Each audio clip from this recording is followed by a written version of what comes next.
Hey there folks, and welcome back to Star Citizen. Today we're going to take a look at two of the new Hornet models that were introduced as of October 2013. This one right here is the F7C-S, or more commonly known as the Hornet Ghost. This is the Stealth Hornet. Everything about this craft is meant for stealth. Low signature engines, low signature shields, low signature reactors, and the guns are energy efficient. They may not be as powerful, but they use less energy and they have less of a signature.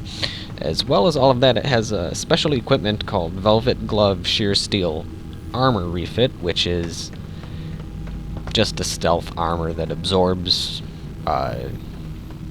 scans, which is nice.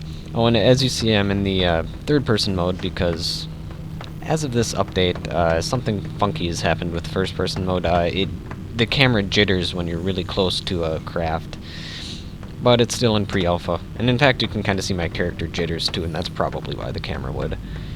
But this is in pre-alpha, so yeah, stuff like that'll happen. The detailing on this is great. I like the fans there. That kind of gives it a little neat touch. And in fact, if we zoom in where my guy is, you can kind of see that's where the front-mounted Class 1 gun mounts go. There are two of them. And over here there should be two Class 2 wing-mounted guns, and they're right here, and they actually are on right now. And as well as that, there are two Class 3 waist-mounted mounts, and they're actually just underneath these they're right underneath these hydrogen intakes for the reactor. And in fact, later we'll just take a look at that. We'll take some guns off of the Aurora and slap them on this thing to show you how it'll look when it's fully armed. And it actually looks pretty good. However, arming it with a whole bunch of guns will probably increase the signature of it, but that's something else. Anyhow, let's take a look at the cockpit.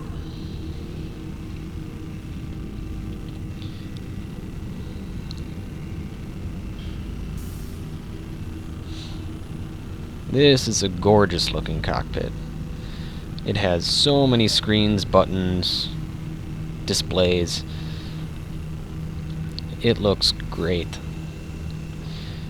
And it has a heads-up display, which is very useful. It probably will have targeting reticules and stuff like that for combat.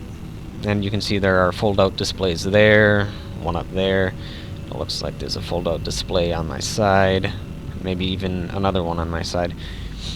And if you look at this controller, you have your flight stick in your right hand, and on your left hand it looks like you have a throttle or something. And these actually look very similar to joysticks that you can buy that are on the market, so that'll be kind of cool. And maybe even when you press the buttons, he'll press the buttons just like you would, which is kind of cool. Anyhow, we should take a look at the controls. We have W and S for your pitch, A and D for your roll, Q and E for your yaw, but as of right now there are no animations for your yaw. I would imagine that'd just be like either twisting the stick or maybe the foot pedals would do that, but right now they don't have that animation in, but that's understandable, as they just pumped out 3 new ships in like a week, which is pretty awesome.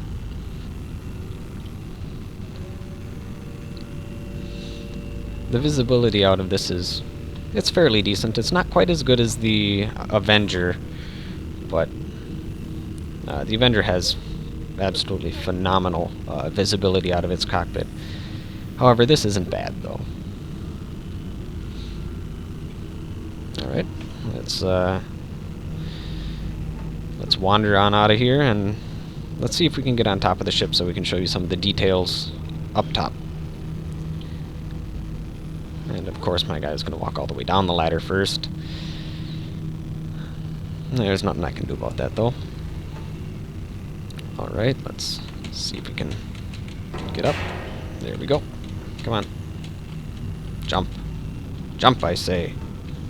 I think I'm stuck. Yes, I am stuck. Well, that's unfortunate. Well, there'll be a little jump cut and I'll meet up with you when I'm on top of the ship. Alright, I managed to make it up here. I had to reload the game because I was permanently clipped into the ladder over there.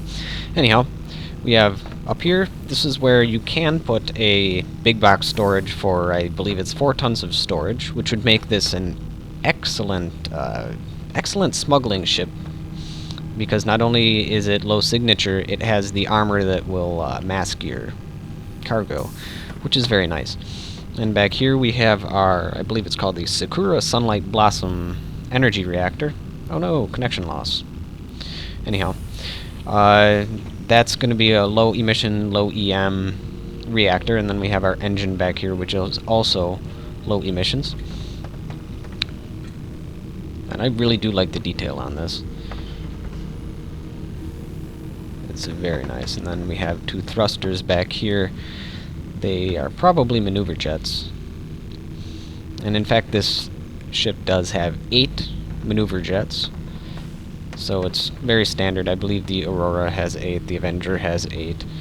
So it should be fairly maneuverable. And in fact, the maneuver thrusters look fairly large, so I'm sure that will be beneficial in a dogfight.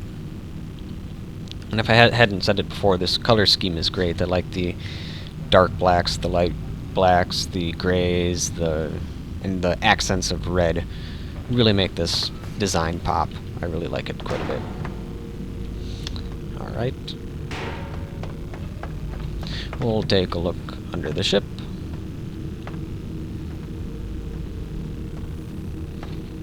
Looks like you have some more, I don't know if those are maneuver thrusters, regular thrusters, but they are something.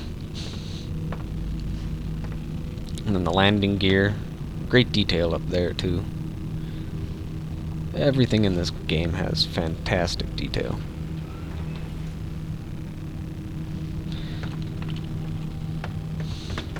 Alright, well that's about it for the exterior and the cockpit. Let's take a look at what it looks like when we put all the guns on it. And unfortunately, you can't put a turret on this, but I guess that's the price you pay for stealth. And yes, there we have my Avenger and my Aurora back there. Let's get into first-person mode. It won't jitter over here for some reason. Alright. Let's take the Aurora. Take off its Class 1 weapons. Also take off its Class 3 weapon.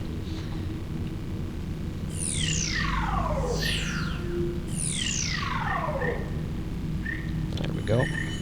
Shove these in the nose. Yeah, you can't put the Class 3 mount in the nose, but they are Class 1, because they are Class 1 mounts. And then we have this. We'll slap that on there.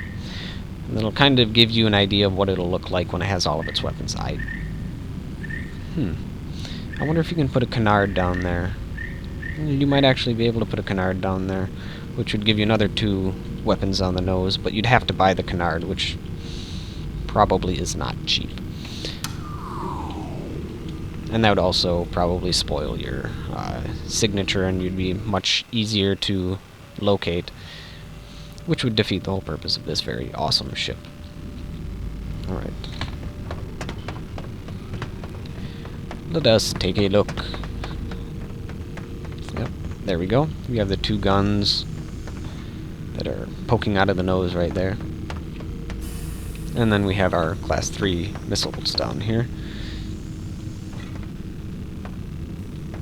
Kinda looks funny at the moment. I'm sure they need to work out all the bugs with mounting weapons and stuff, but that's where they'll go.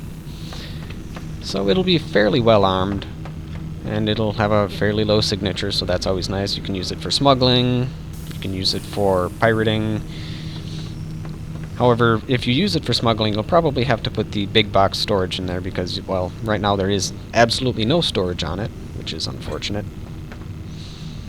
And if I haven't mentioned this before, this is one of the lightest craft in the game, or one of the lightest Hornets in the game. In fact, I think it is the lightest coming in at 17,500 kilograms, whereas the other ones are around, I believe they're around 20,000 kilograms or somewhere around there. Okay, that's going to be about it for this Hornet. And take a look at the other Hornet in just a little bit. Alright, this is the Hornet F7C-M, or more commonly known as the Super Hornet. And yes, there are quite a few things about it that are super, including the massive armament of guns, the awesome turret on top. And as you can see, these guns are quite a significant amount bigger than the guns that were on the Ghost. And even these guns are bigger than the ones that I put on the Ghost, but they still are Class 1 mounts, so you should be able to fit guns like that in the Ghost if you wanted to. And then obviously you have your massive chain gun up there, which is a Class 4 mount. And I did do some research. You can put a Class 4 canard on this, as well as the other Ghost, but I don't see why you would want to. So, this Hornet has a much more powerful reactor, much more powerful engine, and much better shields. However, that being said, it's not stealthy in the least. And as you can see, the engine is different. It still has what looks like thrust vectoring, which is nice. Take a look around. We still have the nice massive hydrogen intakes. And by the looks of it, I'm gonna crouch and wander my way down here. It looks like you have hydrogen intakes on the bottom as well. And you can see right here, this is the bottom of the turret. Whoop, clipping through the body there. And you still have what look like your thrusters of some sort down here.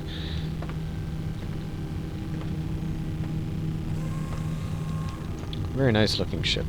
Attention to detail is everywhere. Alright, we're going to wander our way into the cockpit. Or... oh, there we go. Yeah, it's a little bugged right now, but you can't expect too terribly much. Uh-oh. Yes, we're in third-person mode. There are 2 seats to this. One is obviously your pilot seat, which I'm sitting in right now, and the other one is presumably a gunner position for your awesome turret. So if you wanted to have it manned instead of having an automated turret, you can just get one of your buddies or maybe an NPC to pilot the control the turret. You won't pilot a turret. Yes. So there's that. Let's just get into first-person mode. Same cockpit as before. You have your heads-up display, probably going to have targeting reticules and other vital information on that. You have... well, actually... oh no, yep, there they are. There are your displays. In a little bit different of a position. I think the visibility out of this is a little bit better than out of the Spectre, but that's just because the canopy is so much larger. Because it has to seat a second person as well. I'd really like to see how the canopy, or how the view looks out of the second gunner position, but as far as I can tell, you can't actually get in the gunner position, so that's kind of disappointing. And hey, it looks like I'm actually holding the throttle this time, which is cool. Anyhow, we have WS for your pitch, A, D for your roll, Q and E is in the same thing, so yeah, that's going to be the same. But I really do like the fact that he's actually holding the throttle now. Anyhow, wow, that is a quick-moving canopy. And we're going to wander our way all the way down the ladder just to go back up it again, because we're going to take a look at the awesome chain gun up top. Hopefully we don't get stuck this time. Yep, there we go. And yep, you can see that that artifacting. So we're going to go into third-person mode so that doesn't happen. Yes, as you can see, these chain guns are massive. They are larger than this guy is tall. Yeah, it's like a tree that shoots guns. Or something. That it is massive. And you have two of them. A lot of great detail on this. And you can even see what looks to be an automated sensor of some sort. Maybe that's for targeting if it's automated and you don't have a person in your gunner's seat. And here you can see the engine is a lot larger than on the Spectre. Or not on the Spectre, it's called the Ghost. I keep on calling it the Spectre, but it's not. Anyhow, it's a lot larger than the engine on the Ghost. It extends quite a bit further back, and the reactor is much larger too, so it can have all of these guns and have a better shield and have a better engine and still have enough power to do all the things that it needs to do, whereas the Ghost really doesn't. It's meant to be on the load, so it doesn't have a very powerful reactor. It looks like I'm floating. Whee, I'm gonna float. Yeah, I'm floating. Alright, enough of that. Maybe if I'm very, very careful, I can get into the second seat. Well, I'm in it, but yeah, looks like maybe there's even a secondary piloting control in case, you know, your actual pilot's shot. Your buddy can fly your Hornet home for you. Well, that's cool. Who knows? The possibilities are endless. Well, they're not endless, but, you know. That's really cool. This heads-up display actually has information on it. Anyhow, that's going to be about it for the Super Hornet. And it is quite the super aircraft if you're looking to do some combat or intimidate people into giving up their goods. That being said, if you are a pirate, there is no place to store goods on this, because where you would normally have like a big box to have 4 tons of cargo, there is a turret there, so you might want to have a friend with you to pick up the goods if you are pirating people. Anyhow, that's this craft. And that's the end of this episode. I will see you guys next time.